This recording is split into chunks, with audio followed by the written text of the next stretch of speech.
One of the hardest truths about moving into a nursing home isn't always visible at first. It's not the bed or the schedule or even the facility, it's the quiet, creeping loss of personal freedom. For many elderly residents, the first shock comes from realizing how little control they now have over their daily lives. The smallest decisions, what to eat, when to sleep, or even whether they can go for a walk, are no longer theirs to make freely. Imagine having lived an independent life for decades, making your own meals, choosing your favorite clothes, and planning your own day. Then suddenly, you're told when to wake up, what to eat, and what activities to attend. You might be given 2 meal options at lunch, but neither one feels like something you'd choose. You may be told it's time for your evening medication, even if you feel perfectly fine. Over time, this structured routine, while meant to ensure safety, can start to feel like a cage. Many seniors report that they feel more like a number in a system than a person. Scheduled mealtimes, group showers, lights-out policies, and activity rotations are all designed to keep order and meet healthcare regulations, but they often come at the cost of individuality. And for those who are mentally sharp, this can feel deeply frustrating and even humiliating. You know what you want, but the system says no. Even the freedom to go outside or leave the facility is often restricted. Many nursing homes lock their doors for safety reasons, especially in memory care units. But even in general assisted living, going for a simple walk can require signing out, getting approval, or waiting for staff help. This loss of spontaneity, the ability to just decide and do, is emotionally draining. Some residents also find that their freedom to socialize is limited. You might be seated next to people you don't connect with or have little control over who enters your room. Shared spaces become the norm, and privacy becomes a rare luxury. This loss of autonomy may not be immediate, but it builds day by day, and for many, it leads to feelings of helplessness, depression, and regret.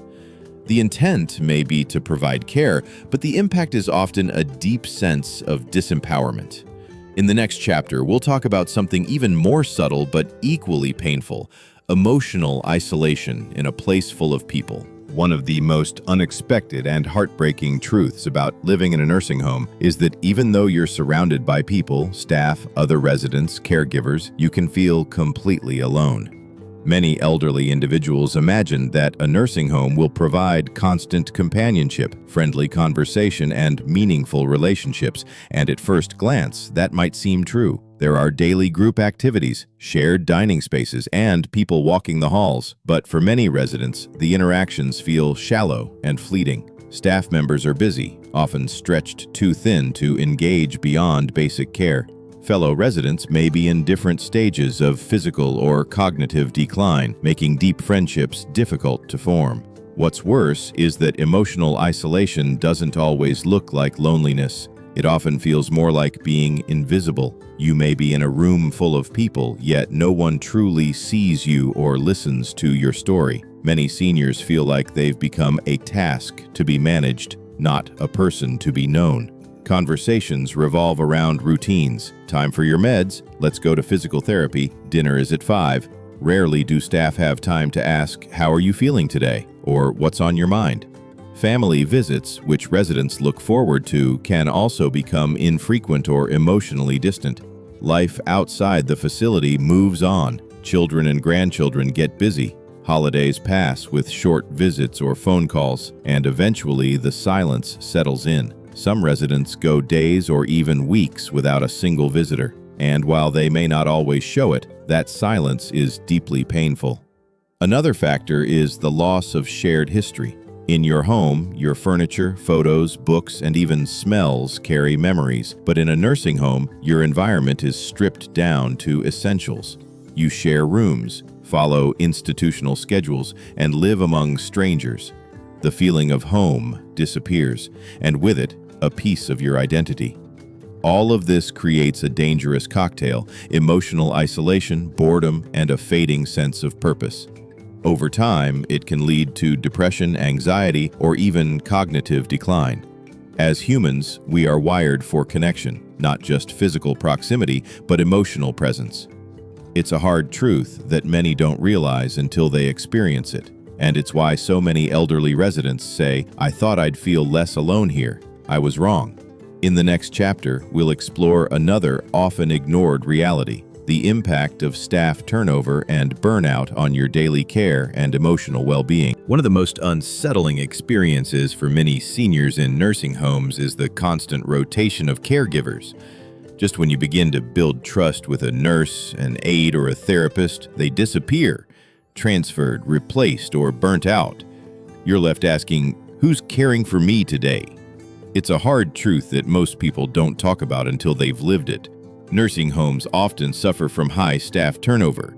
Caregiving is demanding work, physically exhausting, emotionally intense, and often underpaid. Many facilities are short-staffed, and workers are required to manage far more residents than is truly sustainable. As a result, burnout is rampant. Compassion fatigue sets in. Care becomes more about efficiency than empathy.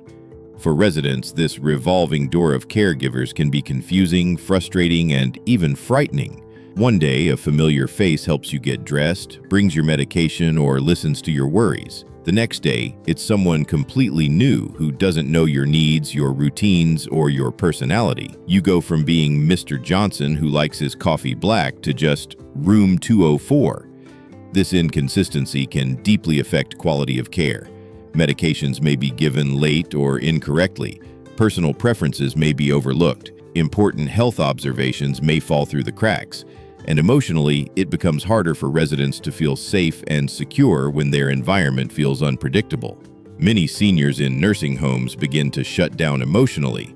They stop sharing how they feel or what they need because they know the person caring for them today may not be there tomorrow. They protect themselves by building walls, and that emotional distance can lead to a decline in mental and physical health. Families, too, notice the impact. When they try to follow up on their loved one's care, they're often passed from nurse to nurse or redirected to managers unfamiliar with the details. The lack of continuity can feel like a system that treats people like files instead of individuals. It's important to say that many caregivers are loving, dedicated people doing their absolute best, but the system often doesn't support them well. And when staff members aren't cared for, neither are the residents. This is why so many seniors say, "I never knew how much trust and connection mattered until I had to start over with a stranger every few days." In the next chapter, we'll explore a more personal and painful topic: the loss of dignity many elderly people experience inside nursing homes. For many seniors, one of the most painful parts of living in a nursing home isn't the loss of comfort or even the health issues. It's the gradual day-by-day loss of dignity. You stop being seen as the independent, capable person you once were. Instead, you start feeling like a case file, a diagnosis, or just another patient. This shift can happen in subtle ways. You no longer choose your clothes for the day. Someone else lays them out. You need help using the bathroom or getting in and out of bed. You're spoken to in a tone that's more suited for a child than an adult. You hear staff say things like, "He's a fall risk," or "She's got dementia," as if those labels define you. And sometimes, the loss of dignity becomes far more direct. Imagine being bathed by a stranger in a room that isn't your own, with a curtain barely drawn for privacy, or having your incontinence discussed openly within earshot of other residents or visitors. For someone who has spent a lifetime taking care of themselves, raising children, running businesses, or managing households, these moments cut deep. Many seniors report that one of the worst feelings is not being heard or seen as an individual. Staff may rush through tasks because they're short on time. They might not ask for preferences, opinions, or input. Even something as simple as calling someone by their first name without permission or ignoring a polite request because that's not how we do things here can slowly erode a person's sense of self. This lack of control and respect over personal matters can lead to feelings of helplessness, shame, and low self-worth. And unfortunately, some residents internalize this treatment. They begin to believe that they are just a burden, that they no longer deserve to be treated with respect. But dignity matters, especially in old age. It's not about special treatment. It's about honoring the humanity, the history, and the value of a person, no matter their physical condition. So when seniors say, "I feel like a patient, not a person," it's not just a complaint. It's a quiet cry for something we all want: to be respected, heard, and treated with compassion.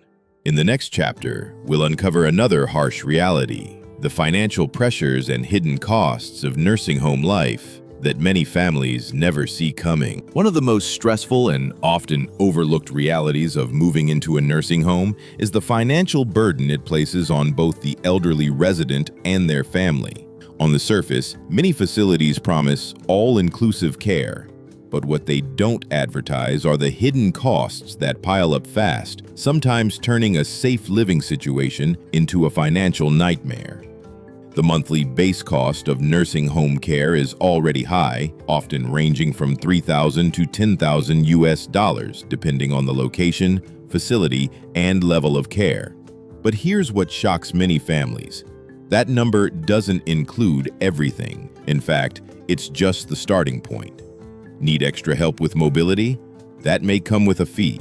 Require incontinence supplies, wound care, or physical therapy?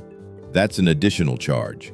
Want a private room, a television, or access to better food options? Be prepared to pay more.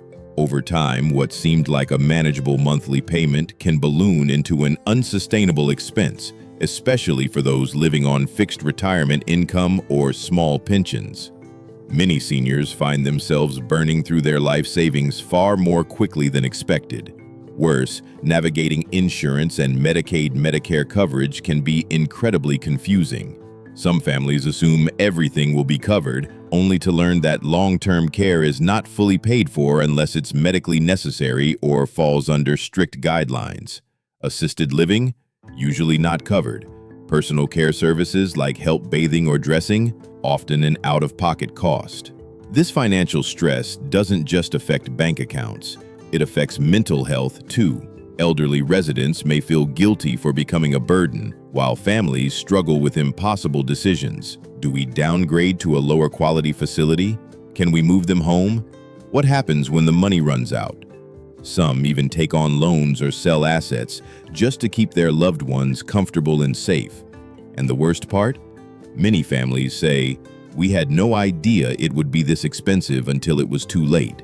The truth is, no one wants to put a price on dignity, safety, and care. But in the nursing home system, those costs are very real. And unless you're financially prepared, they can be overwhelming. In the next and final chapter, we'll explore something even more emotional: the impact on family relationships and how nursing homes can strain the very bonds they were meant to protect. When an elderly person moves into a nursing home, it's often seen as a solution to keep them safe, cared for, and less of a burden on the family. But what many don't realize is how deeply this transition can affect family relationships, sometimes in ways that are painful, disappointing, or even heartbreaking. One of the most common things seniors say after moving in is, "I thought they'd visit more." It's not always said with anger. Often it's spoken with quiet sadness, a sense of being slowly forgotten. At first, families may visit frequently, bringing food, flowers, and stories from the outside world. But over time, life gets busy. Jobs, school schedules, personal issues all begin to take priority. Visits grow less frequent, shorter, and sometimes they stop altogether. And when visits do come, they can feel rushed or distracted. Phones ring, conversations feel shallow, children seem bored. Seniors can sense this, and it makes them feel like an obligation, not a loved one. The emotional toll of this growing distance is hard to measure, but it's very real. Many residents begin to feel abandoned, even if logically they understand why people can't come more often. The heart doesn't understand logistics, it just feels the silence. Families aren't immune to the emotional weight either. Adult children often experience guilt for not visiting enough, for placing their parent in a facility, or for not being able to care for them at home. This guilt can lead to avoidance, which only deepens the gap. Some feel powerless watching their loved one decline, unsure of how to help beyond writing checks or sending gifts. The connection starts to wither. There's also the strain between family members. Disagreements over finances, care plans, or who should take more responsibility can tear siblings apart. One child may feel like they're doing everything, while another is absent. The nursing home becomes a symbol not just of aging, but of fractured family ties. And sadly, some seniors die in these facilities feeling alone, having outlived their visitors or simply faded from the rhythm of their families' lives. It's one of the hardest truths to face. Nursing homes don't just change where you live, they change your place in the family. In the final conclusion, we'll reflect on all 6 truths and offer guidance for making more informed, compassionate decisions when it comes to elder care.